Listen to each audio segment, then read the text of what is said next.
Hello friends, how are you all? I hope you all are fine. This board is of guava tree which my father planted before 28 years.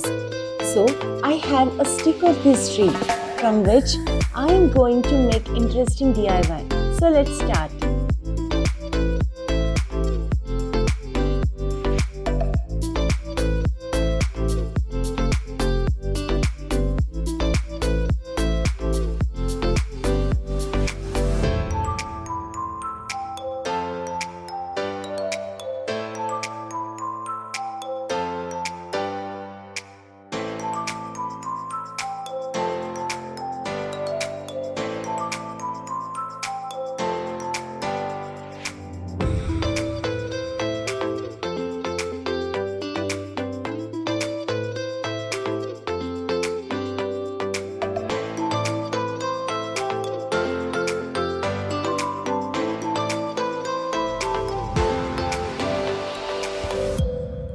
These are old electric boards which are outdated, so I thought of using wooden plate of this board.